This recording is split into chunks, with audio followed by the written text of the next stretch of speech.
Hi കൂട്ടുകാരെ, എല്ലാവർക്കും നമസ്കാരം. ഞാൻ ഇന്ന് വലിയവർക്കുള്ള ഒരു കഥയാണ് പറയാൻ പോകുന്നത് കേട്ടോ. ഇന്നുകൊണ്ട് തന്നെ പറയാൻ പറ്റുമോ നോക്കാം. അത്ര വലിയ കഥയൊന്നുമല്ല, എന്നാൽ 2 ദിവസം പറയാനുള്ളതില്ല. എന്നാൽ എല്ലാവരും കേൾക്കണം കേട്ടോ. കഥയുടെ പേര് ശകുനി എന്നാണ്. ഡോക്ടർ അനൂപ് ശങ്കർ വീട്ടിൽ തനിച്ചായിരുന്നു താമസം. അന്ന് 7 മണിക്ക് മുമ്പ് തന്നെ അയാൾ എഴുന്നേറ്റു. അതിന് കാരണമുണ്ടായിരുന്നു. അന്നായിരുന്നു അയാൾക്ക് മെഡിക്കൽ കോളേജ് ഹോസ്പിറ്റലിൽ ജോലി കിട്ടിയിട്ട് ജോയിൻ ചെയ്യേണ്ട ദിവസം. ഏറെ നാളത്തെ കാത്തിരിപ്പിന് ശേഷമാണ് ആഗ്രഹിച്ച ആസ്പത്രിയിൽ തന്നെ അയാൾക്ക് ജോലി ലഭിക്കുന്നത്. അമ്മയുടെ ആത്മാവുറങ്ങുന്ന ആസ്പത്രിയിൽ ജോലി ചെയ്യണമെന്നത് അയാളുടെ വലിയ മോഹമായിരുന്നു. വേഗം കുളിച്ച് അയാൾ അമ്പലത്തിൽ പോയി. പിന്നെ ബ്രേക്ക്ഫാസ്റ്റ് ഉണ്ടാക്കി കഴിച്ചു. 8 മണിയായപ്പോൾ ഹോസ്പിറ്റലിൽ പോകാൻ യാത്രയായി. പോകുന്നതിന് മുമ്പ് അനൂപ് അമ്മയുടെ ഫോട്ടോയ്ക്ക് മുമ്പിൽ ഒരു നിമിഷം കണ്ണടച്ച് പ്രാർത്ഥിച്ചു. പിന്നെ നിറഞ്ഞു വന്ന കണ്ണുകൾ തുടച്ച് വാതിൽ പൂട്ടി പുറത്തിറങ്ങി. ആസ്പത്രിയിലെത്തി കാർ ഒഴിഞ്ഞ സ്ഥലത്ത് പാർക്ക് ചെയ്തു. വരാന്തയിൽ കൂടി നടന്നു. തൊട്ടടുത്തുള്ള ഗാർഡനിൽ റോസാപ്പൂക്കളും തുളസി ചെടികളും എല്ലാം കാറ്റിലാടി ഉലയുന്നുണ്ട്. അപ്പോൾ തുളസിപ്പൂവിൻ്റെ മണമുള്ള ഒരു ഇളങ്കാറ്റ് അനൂപിനെ തലോടി. അപ്പോൾ തൻ്റെ അമ്മ ഒന്ന് തഴുകിയതുപോലെയാണ് അവന് തോന്നിയത്. അങ്ങനെ കുറച്ചു ദൂരം നടന്നപ്പോൾ തൻ്റെ പേരെഴുതിയ ബോർഡ് കണ്ടു. ഡോക്ടർ അനൂപ് ശങ്കർ. ഒരു നിമിഷം അയാൾ അതിൽ നോക്കി നിന്ന ശേഷം ഓഫീസ് റൂമിലേക്ക് നടന്നു. പിന്നെ ഡ്യൂട്ടിയിലുണ്ടായിരുന്ന ഡോക്ടർമാരെയും നഴ്സുമാരെയും പരിചയപ്പെട്ടു. അതിനുശേഷം തൻ്റെ മുറിയിൽ തന്നെ വന്നിരുന്നു. അല്പം കഴിഞ്ഞപ്പോൾ അറ്റൻഡർ വന്നു. എന്നിട്ട് അനൂപിനോട് ചോദിച്ചു, സാർ ചായ കൊണ്ടുവരട്ടെ? വേണ്ട, താൻ പോയിക്കോ. പിന്നെ ഒരു കാര്യം, 10 മണിക്കല്ലേ OP തുടങ്ങൂ? അതെ സാർ, പേഷ്യൻസൊക്കെ വന്നു തുടങ്ങുന്നതേയുള്ളൂ. സാറിന് എന്തെങ്കിലും ആവശ്യമുണ്ടെങ്കിൽ എന്നെ വിളിച്ചാൽ മതി. ശരി, താൻ പോയിക്കോ. അങ്ങനെ പറഞ്ഞുകൊണ്ട് അനൂപ് കസേരയിൽ ഇരുന്നു. അപ്പോൾ തൊട്ടടുത്തുള്ള ലേബർ റൂമിൽ നിന്നും ഒരു പിഞ്ചു കുഞ്ഞിൻ്റെ കരച്ചിൽ കേട്ടു. ആ കരച്ചിൽ അനൂപിൻ്റെ ഹൃദയത്തിൽ വീണ്ടും വേദനയുണ്ടാക്കി. അപ്പോഴവന് പഴയ കാര്യങ്ങൾ ഓർമ്മ വന്നു. ഒരിക്കലും മറക്കാൻ കഴിയാത്ത കുട്ടിക്കാലത്തിലെ ഓർമ്മകൾ. അനൂപിന് 8 വയസ്സുള്ളപ്പോഴാണ് അവൻ്റെ അമ്മ മരിക്കുന്നത്. അച്ഛൻ ശങ്കരൻകുട്ടി മുഴുകുടിയനായിരുന്നു. പണിക്ക് പോയി കിട്ടുന്ന രൂപയ്ക്ക് മുഴുവൻ കള്ളു കുടിക്കും. പണിയില്ലാത്ത ദിവസങ്ങളിൽ കുടിക്കാൻ പൈസ വേണമെന്ന് പറഞ്ഞ് അമ്മയെ അടിക്കും. അമ്മ പൈസ കൊടുത്തില്ലെങ്കിൽ പിന്നെ വീട്ടിൽ അന്ന് മുഴുവൻ തല്ലും ബഹളവുമായിരുന്നു. തന്നെ വളർത്താൻ വേണ്ടി അമ്മ പല സ്ഥലത്തും കൂലിപ്പണിക്ക് പോയി. ആ ഇടയ്ക്കാണ് അമ്മ വീണ്ടും ഗർഭിണിയായത്. അതറിഞ്ഞ് തനിക്ക് വളരെ സന്തോഷം തോന്നി. കുറേ നാളായിട്ടുള്ള ആഗ്രഹമായിരുന്നു കൂട്ടുകൂടാൻ തനിക്കും ഒരു കുഞ്ഞുവാവ വേണമെന്ന്. 7 മാസമായപ്പോഴേക്കും അമ്മ വളരെയധികം ക്ഷീണിച്ചു. പിന്നെ പണിക്ക് പോകാതായി. അമ്മ പണിക്ക് പോകാതായപ്പോൾ വീട്ടിൽ പട്ടിണിയായി. എങ്കിലും തനിക്ക് സന്തോഷമായിരുന്നു. അമ്മ എപ്പോഴും കൂടെ ഉണ്ടല്ലോ എന്നോർത്ത്. വല്ലപ്പോഴും വലിയമ്മാവനാണ് അരിയും സാധനങ്ങളുമൊക്കെ കൊണ്ടുവന്ന് തന്ന് സഹായിച്ചിരുന്നത്. അങ്ങനെ ദിവസങ്ങൾ പലതും കടന്നുപോയി. അമ്മയുടെ പ്രസവത്തിൻ്റെ ദിവസമെടുത്തു. ഒരു ദിവസം രാത്രി കുളിച്ചു വന്ന് അച്ഛൻ അമ്മയെ കുറേ തല്ലി. തടസ്സം പിടിക്കാൻ ചെന്ന തന്നെ കാലുകൊണ്ട് തൊഴിച്ചു തല്ലി താഴെയിട്ടു. പെട്ടെന്ന് ബോധമറ്റ് അമ്മ നിലത്ത് വീണു. അമ്മയെ കെട്ടിപ്പിടിച്ച് താൻ ഉറക്കെ കരഞ്ഞു. തൻ്റെ കരച്ചിൽ കേട്ട നാട്ടുകാരാണ് അമ്മയെ ആശുപത്രിയിൽ എത്തിച്ചത്. അപ്പോൾ തന്നെ ഓപ്പറേഷൻ ചെയ്ത് കുട്ടിയെ എടുത്തു. പക്ഷേ നേരം പുലർന്നപ്പോഴേക്കും ബ്ലീഡിംഗ് മൂലം അമ്മ മരിച്ചിരുന്നു. പിറ്റേന്ന് മുലപ്പാലിനു വേണ്ടി തൊണ്ടകീറി കരയുന്ന കുഞ്ഞുവാവയെ താൻ എടുത്ത് മടിയിൽ വെച്ചിരിക്കുകയായിരുന്നു. സിസ്റ്റർ പാൽ കൊണ്ടുവരാമെന്ന് പറഞ്ഞ് ഡ്യൂട്ടി റൂമിലേക്കും പോയി. ആ സമയത്താണ് തൻ്റെ അച്ഛൻ കുടിച്ച ബോധമില്ലാതെ റൂമിലേക്ക് വന്നത്. കരയുന്ന കുഞ്ഞിനെ നോക്കി അച്ഛൻ ആക്രോശിച്ചു. കൊണ്ടുപോയി കളയടാ ഈ നശിച്ച ജന്തുവിനെ എന്ന് പറഞ്ഞ് അച്ഛൻ തന്നെ ഒറ്റ ചവിട്ടായിരുന്നു. താനും കുഞ്ഞും കട്ടിലിൽ നിന്ന് മറിഞ്ഞ് നിലത്തേക്ക് വീണു. തലയടിച്ചു വീണ കുഞ്ഞുവാവ ഒന്നേ കരഞ്ഞുള്ളൂ. സിസ്റ്റർ ഓടി വന്ന് കുഞ്ഞിനെയെടുത്ത് ഡോക്ടറുടെ അരികിലേക്ക് ഓടി. പക്ഷേ അപ്പോഴേക്കും കുഞ്ഞു മരിച്ചിരുന്നു. കുഞ്ഞുവാവയെ തനിക്ക് വേണമെന്ന് പറഞ്ഞ് താനിന്ന് ഒരുപാട് കരഞ്ഞു. പിറ്റേന്ന് വലിയമ്മാവൻ വന്ന് തന്നെ അവരുടെ വീട്ടിലേക്ക് കൂട്ടിക്കൊണ്ടുപോയി. അച്ഛൻ്റെ കൂടെ പോകാൻ തനിക്കും ഇഷ്ടമില്ലായിരുന്നു. അവിടെ നിന്ന് അങ്ങോട്ട് തനിക്ക് പീഡനത്തിൻ്റെ കാലമായിരുന്നു. അമ്മാവൻ്റെ വീട്ടിലും സാമ്പത്തികമായി വളരെ ബുദ്ധിമുട്ടുള്ള സമയമായിരുന്നു. അമ്മാവൻ പാവമായിരുന്നു. എന്നാൽ അമ്മായി അങ്ങനെ ആയിരുന്നില്ല. അവർ ഒരു ശൂർപ്പണക തന്നെയായിരുന്നു. അമ്മായിയുടെ സ്വഭാവമറിയാവുന്ന അനൂപ് മടിച്ചാണ് അമ്മാവൻ്റെ കൈപിടിച്ച് ആ വീട്ടിലേക്ക് കയറി ചെന്നത്. അനൂപിനെ കണ്ടപാടെ അമ്മായി പറഞ്ഞു, ഓ, ഈ ശകുനിയെയും കൂടെ കൂട്ടിയല്ലേ? അമ്മാവൻ അതിനു മറുപടി പറയാതെ മുറിയിലേക്ക് കയറിപ്പോയി. അപ്പോൾ അമ്മായി കല്ലുതുള്ളിക്കൊണ്ട് കൂടെ ചെന്നു. എന്നിട്ട് ചോദിച്ചു, ദേ മനുഷ്യ, നിങ്ങൾ എന്ത് കണ്ടിട്ട് ആ ചെറുക്കനെ കൂടെ കൊണ്ടുവന്നിരിക്കുന്നത്? ഇവിടെയുള്ള രണ്ടെണ്ണത്തിനെ നോക്കാൻ തന്നെ നിങ്ങളെക്കൊണ്ടാകുന്നില്ല. പിന്നെ എങ്ങനെയാ ആ ചെക്കനെ കൂടെ തീറ്റിപ്പോറ്റുന്നത്? എൻ്റെ മക്കളെ പട്ടിണിക്കിട്ടിട്ട് ഈ ശകുനിയെ തീറ്റാമെന്ന് നിങ്ങൾ കരുതണ്ട. അത് കേട്ട് അമ്മാവൻ പറഞ്ഞു, എൻ്റെ മീനാക്ഷി, ഒന്ന് പതുക്കെ പറ. അവൻ കുഞ്ഞാണെങ്കിലും നിന്റെ കുത്തുവാക്കുകൾ കേട്ടാൽ അവന് മനസ്സിലാകും. ഇനി എന്തു ചെയ്യാനാ? എൻ്റെ ഉടപ്പിറന്നോളുടെ കുഞ്ഞായി പോയില്ലേ, വഴിയിൽ ഉപേക്ഷിക്കാൻ പറ്റുമോ? ഒന്ന് പറക്കമുറ്റാകുന്നതുവരെ അവൻ ഇവിടെ നിൽക്കട്ടെ, പിന്നീട് ആലോചിക്കാം എന്തു വേണമെന്ന്. നീ സമയം കളയാതെ അവന് കഴിക്കാൻ എന്തെങ്കിലും കൊടുക്ക്. ഇന്ന് ഒരു വക കഴിച്ചിട്ടില്ല, പാവം. അവർ പറയുന്നതെല്ലാം അനൂപ് പുറത്തുനിന്ന് കേൾക്കുന്നുണ്ടായിരുന്നു. അമ്മായി ദേഷ്യപ്പെട്ട് മുറിയിൽ നിന്നും ഇറങ്ങി വന്നു. പിന്നെ അനൂപിനെ രൂക്ഷമായി നോക്കിയിട്ട് അടുക്കളയിലേക്ക് കയറിപ്പോയി. അല്പം കഴിഞ്ഞ് അവർ പുറത്തേക്ക് വന്നു. എന്നിട്ട് അനൂപിനോട് പറഞ്ഞു, എടാ ശകുനി, ചോറെടുത്ത് വെച്ചിട്ടുണ്ട്, വേണമെങ്കിൽ കഴിച്ചോ. അവൻ പതുക്കെ അടുക്കളയിലേക്ക് നടന്നു. മേശപ്പുറത്ത് ഒരു പ്ലേറ്റിൽ കുറച്ച് ചോറ് വെച്ചിരുന്നു. അവൻ അതെടുത്ത് നിലത്ത് ചമ്രം പടിഞ്ഞിരുന്നു. പിന്നെ ചോറ് കുഴച്ച് കഴിക്കാൻ തുടങ്ങി. അപ്പോൾ അവൻ അമ്മയെ ഓർത്തു. അമ്മ ഉണ്ടായിരുന്നെങ്കിൽ ചോറ് ഉരുട്ടി വായിൽ വെച്ച് തരുമായിരുന്നു. അതൊക്കെ ഓർത്തപ്പോൾ അവൻ്റെ കണ്ണിൽ നിന്നും കണ്ണുനീർത്തുള്ളികൾ ചോറിലേക്ക് ഇറ്റുവീണു. വിശന്ന് വയറാളുന്നുണ്ടെങ്കിലും പിന്നെ കഴിക്കാൻ അവന് തോന്നിയില്ല. അവൻ അമ്മായി കാണാതെ ചോറ് പുറത്തു കൊണ്ടുപോയി കളഞ്ഞ് പാത്രം കഴുകി വെച്ചു. അമ്മാവൻ്റെ മക്കളായ മാലിനിയും മനോജും അപ്പോൾ അവിടെ ഉണ്ടായിരുന്നില്ല, സ്കൂളിൽ പോയിരിക്കുകയായിരുന്നു. 4 മണിയായപ്പോൾ രണ്ടുപേരും വന്നു. മാലിനി 8ലും മനോജ് 7ലുമാണ് പഠിക്കുന്നത്. അനൂപിനെ കണ്ടപ്പോൾ അവർക്ക് വലിയ സന്തോഷമായി.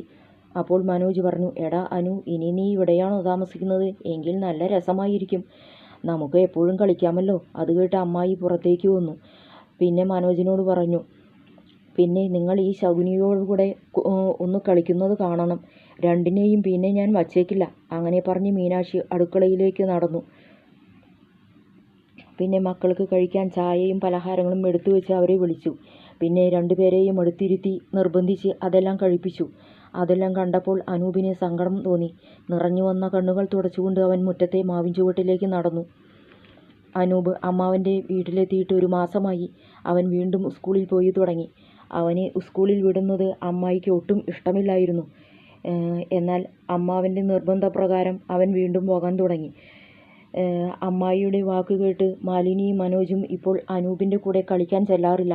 മാത്രമല്ല അവനെ മുന്നിൽ കാണുമ്പോഴൊക്കെ ശകുനി എന്ന് വിളിച്ച് അവനെ കളിയാക്കുകയും തലയിൽ കിഴുക്കുകയും ചെയ്യും. അമ്മായിയും ശകുനി എന്നല്ലാതെ ഒരിക്കലും അവനെ പേര് വിളിച്ചിരുന്നില്ല. ഒരു ദിവസം സ്കൂളിൽ സമരം കാരണം അനൂപ് ഉച്ചയ്ക്ക് മുമ്പ് വീട്ടിലെത്തി. നേരത്തെ വന്ന അനൂപിനെ കണ്ട് അമ്മായി പറഞ്ഞു, എന്തിനാ ഇപ്പോൾ വന്നത്? 4 മണിക്ക് പോന്നാൽ പോരായിരുന്നോ? ഇവിടെ ചോറൊന്നും ഇരിപ്പില്ല, എല്ലാവരും കഴിച്ചു. സ്കൂളിൽ നിന്ന് കിട്ടുന്ന ചോറും കഴിച്ച് അവിടെ ഇരുന്നാൽ മതിയായിരുന്നില്ലേ ചെറുക്കന്? സമരം കാരണം സ്കൂളിൽ ചോറ് വെച്ചിരുന്നില്ല. അതിനാൽ അവന് ഉച്ചയ്ക്ക് വിശന്നിരിക്കേണ്ടി വന്നു. അമ്മായിയുടെ കുത്തുവാക്കുകൾ കേട്ട് അവന് വീട്ടിലിരിക്കാൻ തോന്നിയില്ല. അവൻ മുറ്റത്ത് മാവിൻ ചുവട്ടിൽ ചെന്നിരുന്നു. വല്ലപ്പോഴും പഴുത്ത മാങ്ങ വീഴാറുണ്ട്, കിട്ടിയെങ്കിൽ അതെടുത്ത് തിന്നാമെന്ന് കരുതിയിട്ടാണ് അവിടേക്ക് പോയത്. 3 മണിയായപ്പോൾ മാലിനിയും മനോജും വന്നു. അവരും അന്ന് നേരത്തെയാണ് വന്നത്. അനൂപ് അപ്പോഴും മാവിൻ ചുവട്ടിൽ തന്നെ ഇരിക്കുകയായിരുന്നു. അപ്പോൾ അണ്ണാറക്കണ്ണൻ കടിച്ച 1-2 മാമ്പഴങ്ങൾ നിലത്ത് വീണു. അനൂപ് അടുക്കളയിൽ നിന്നും കത്തിയെടുത്തു കൊണ്ടുവന്ന് കടിച്ച ഭാഗമെല്ലാം ചെത്തിക്കളഞ്ഞു. ബാക്കിയുള്ളത് തിന്നു. വീണ്ടും കാറ്റ് വീശിയപ്പോൾ മാമ്പഴം വീണു. അനൂപ് അത് എടുത്ത് തിന്നാനായി കൊണ്ടുപോവുകയായിരുന്നു. അപ്പോഴേക്കും മനോജ് ഓടി വന്ന് മാമ്പഴം തട്ടിപ്പറിച്ചുകൊണ്ട് വീട്ടിലേക്ക് ഓടി. അത് കണ്ടുവന്ന അമ്മാവൻ അവനെ വഴക്ക് പറഞ്ഞു, നിങ്ങൾ വയറു നിറയെ ചോറുണ്ടതല്ലേ കുട്ടികളെ, നിങ്ങൾക്ക് എന്തിനാ ആ കൊത്തിയ മാമ്പഴം? അത് അവന് കൊടുത്തേക്ക്. ഈ മാമ്പഴം ശകുനിക്ക് കൊടുക്കില്ലെന്നും പറഞ്ഞ് അച്ഛനെ കൊഞ്ഞനം കാണിച്ചുകൊണ്ട് അവൻ അമ്മയുടെ അടുത്തേക്ക് ഓടി. അല്പം കഴിഞ്ഞ് അമ്മാവൻ അനൂപിൻ്റെ അടുത്തെത്തി. പിന്നെ അവൻ്റെ തലയിൽ തലോടിക്കൊണ്ട് പറഞ്ഞു, നന്നായി വിശക്കുന്നുണ്ടല്ലേ, നീ എൻ്റെ കൂടെ വാ, നമുക്ക് കവല വരെ ഒന്ന് പോയി വരാം. അമ്മയും മക്കളും മയക്കത്തിന് കിടക്കുകയാ, അവർ എണീക്കുമ്പോഴേക്കും നമുക്ക് വരാം. അനൂപ് അവിടെ നിന്നും എഴുന്നേറ്റ് അമ്മാവൻ്റെ കൈപിടിച്ച് നടന്നു. അമ്മാവൻ അവനെയും കൂട്ടി ഒരു ചായക്കടയിലേക്ക് നടന്നു. പിന്നെ ചായയും വടയും വാങ്ങിക്കൊടുത്തു. അവനത് ആർത്തിയോടെ കഴിക്കുന്നതും നോക്കി അമ്മാവനിരുന്നു. അങ്ങനെ വർഷങ്ങൾ പലതും കടന്നുപോയി. അനൂപ് 10ാം ക്ലാസ്സിൽ നിന്നും നല്ല മാർക്കോടെ പാസ്സായി. അമ്മാവൻ്റെ മക്കൾ 10 പാസ്സായെങ്കിലും പിന്നീട് പഠിക്കാനൊന്നും പോയിരുന്നില്ല. അതുകൊണ്ടു തന്നെ അനൂപിനെയും ഇനി പഠിപ്പിക്കാൻ പറ്റില്ലെന്നും പറഞ്ഞ് അമ്മായി അമ്മാവനുമായി വഴക്കുണ്ടാക്കി. മീനാക്ഷിയുടെ വാക്കിനെ അവഗണിച്ച് അമ്മാവൻ അനൂപിനെ നഗരത്തിലെ കോളേജിൽ ചേർത്തു. ഹോസ്പിറ്റലിൽ താമസവും തരപ്പെടുത്തി. പോകാൻ നേരം അമ്മാവൻ കുറച്ച് രൂപ അനൂപിൻ്റെ കയ്യിൽ കൊടുത്തു. എന്നിട്ട് പറഞ്ഞു, നന്നായി പഠിക്കണം. നിന്റെ ആഗ്രഹം പോലെ പഠിച്ച് വലിയ ഡോക്ടറാകണം. ഞാൻ വല്ലപ്പോഴും വരാൻ കേട്ടോ. അങ്ങനെ പറഞ്ഞ് അമ്മാവൻ പോകുന്നത് നോക്കി അവൻ നിന്നു. നിറഞ്ഞു വന്ന കണ്ണുകൾ തുടച്ച് അനൂപ് മുറിയിലേക്ക് നടന്നു. ക്ലാസ് കഴിഞ്ഞ് ബാക്കി സമയം ചെറിയ ജോലികൾ ചെയ്ത് പഠിക്കാനുള്ള കാശ് അവൻ ഉണ്ടാക്കി. സമയം കിട്ടുമ്പോൾ അമ്മാവനെ കാണാനായി അവൻ വീട്ടിലേക്ക് പോകും. വർഷങ്ങൾ വീണ്ടും കടന്നുപോയി. മാലിനിയുടെ വിവാഹം കഴിഞ്ഞു. മനോജ് ജോലിയൊന്നും ചെയ്യാതെ കൂട്ടുകാരൊത്ത് തെണ്ടി തേരാപാര നടക്കുന്നു. അനൂപ് MBBS പാസ്സായി. അതറിഞ്ഞ് അമ്മാവന് വലിയ സന്തോഷമായി. കുറച്ചു നാളുകൾ കഴിഞ്ഞപ്പോൾ അമ്മാവൻ സുഖമില്ലാതെ കിടപ്പിലായി. അനൂപിന് പ്രൈവറ്റ് ഹോസ്പിറ്റലിൽ ജോലി കിട്ടി. 3 മാസം കഴിഞ്ഞപ്പോൾ അമ്മാവൻ മരിച്ചു. ആ ദുഃഖം അനൂപിന് സഹിക്കാൻ പറ്റാവുന്നതിലും അപ്പുറമായിരുന്നു. അമ്മാവൻ മരിച്ചതോടെ അമ്മായിയും കിടപ്പിലായി. ഒരു ദിവസം അനൂപ് അമ്മായിയെ കാണാൻ വീട്ടിലെത്തി. വീടാകെ അലങ്കോലമായി കിടക്കുകയായിരുന്നു. അടിച്ചു തുടയ്ക്കാൻ ആരുമില്ല. മനോജ് അവിടെ ഇല്ലായിരുന്നു. കൂട്ടുകാരത്ത് കുടിച്ചു കൂത്താടാൻ പോയിരിക്കുകയായിരുന്നു. അനൂപ് അമ്മായിയുടെ മുറിയിലേക്ക് നടന്നു. മുറിയിലേക്ക് ആരോ വരുന്ന ശബ്ദം കേട്ട് അമ്മായി ചോദിച്ചു, ആരാവിടെ? അത് കേട്ട് അനൂപ് പറഞ്ഞു, ഞാനാ അമ്മായി, ശകുനി. അവൻ അകത്തെ ലൈറ്റിട്ടു. അനൂപിനെ കണ്ട് അവർ കട്ടിലിൽ എഴുന്നേറ്റിരുന്നു. അവരുടെ കോലം കണ്ട് അനൂപ് അന്താളിച്ചു പോയി. 65 വയസ്സേ ഉള്ളുവെങ്കിലും 80ൻ്റെ പ്രായം തോന്നുമായിരുന്നു അപ്പോൾ. കുളിക്കാതെയും സമയത്തിന് മരുന്നും ഭക്ഷണവും കഴിക്കാത്തതിനാലും അത്രയ്ക്കും മാറിപ്പോയിരുന്നു അവർ. അനൂപ് അമ്മായിയുടെ അടുത്തിരുന്നു. പിന്നെ അവരുടെ കൈകളിൽ തലോടി കൊണ്ട് പറഞ്ഞു, അമ്മായി വല്ലാതെ ക്ഷീണിച്ചല്ലോ. അപ്പോൾ അമ്മായി അവൻ്റെ ഇരുകൈകളും കൂട്ടിപ്പിടിച്ചുകൊണ്ട് പറഞ്ഞു, മോനെ, നിനക്ക് സുഖമാണോ? അത് കേട്ട് അവൻ പറഞ്ഞു, എനിക്ക് സുഖമാണ് അമ്മായി. പിന്നെ ഒരു കാര്യം, അമ്മായി എന്നെ പണ്ട് വിളിക്കാറുള്ള പോലെ ശകുനി എന്ന് വിളിച്ചാൽ മതി. അത് കേൾക്കാനാ സുഖം. മോനെ എന്ന വിളി കേൾക്കാനുള്ള ഭാഗ്യമൊന്നും എനിക്കില്ലല്ലോ. അത് കേട്ട് അമ്മായിയുടെ കണ്ണുകൾ നിറഞ്ഞു. അവർ അനൂപിൻ്റെ കവിളിൽ തലോടിക്കൊണ്ട് പറഞ്ഞു, മോനെ, എൻ്റെ അഹങ്കാരം കൊണ്ടും അറിവില്ലായ്മ കൊണ്ടും ഞാൻ നിന്നെ ഒരുപാട് ദ്രോഹിച്ചിട്ടുണ്ട്. നീ അതെല്ലാം ക്ഷമിക്കണം. നിന്നെ ദ്രോഹിച്ചതിനുള്ള ശിക്ഷ ഞാനിപ്പോൾ അനുഭവിച്ചു കൊണ്ടിരിക്കുകയാണ്. ഞാൻ ലാളിച്ചു വളർത്തിയ മക്കൾ പോലും എൻ്റെ അടുത്തു വന്നിരുന്ന് ഇതുപോലെ വിശേഷങ്ങൾ തിരക്കാറില്ല. എഴുന്നേൽക്കാൻ വയ്യാതെ ഞാനിവിടെ കിടക്കുകയാണെന്ന വിചാരം പോലുമില്ലാതെ മനോജ് രാവിലെ പോകും. പിന്നെ രാത്രിയാകുമ്പോഴാണ് തിരിച്ചു വരിക. അങ്ങനെ ഓരോ കാര്യങ്ങൾ പറഞ്ഞ് അവർ കരഞ്ഞുകൊണ്ടേയിരുന്നു. അല്പം കഴിഞ്ഞ് അനൂപ് പോകാൻ എഴുന്നേറ്റു. അവൻ അമ്മായിയോട് പറഞ്ഞു, അമ്മായിക്ക് ഞാൻ കുറച്ച് രൂപ കൊണ്ടുവന്നിട്ടുണ്ട്. പക്ഷേ രൂപ കയ്യിൽ കിട്ടിയിട്ട് അമ്മായിക്ക് ഒന്നും ചെയ്യാൻ പറ്റില്ലല്ലോ. മാത്രമല്ല, അമ്മായിയുടെ കയ്യിൽ രൂപ കണ്ടാൽ മനോജ് അത് തട്ടിപ്പറിച്ചെടുക്കും. അതിനാൽ അമ്മായിക്ക് അത്യാവശ്യമായ മരുന്നും സാധനങ്ങളുമായി ഞാൻ നാളെ വരാം കേട്ടോ.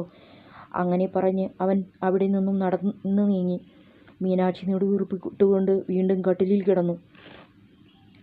പിന്നീടങ്ങോട്ട് മീനാക്ഷിയുടെ കാര്യങ്ങളെല്ലാം അനൂപ് തന്നെയാണ് നോക്കിയിരുന്നത്.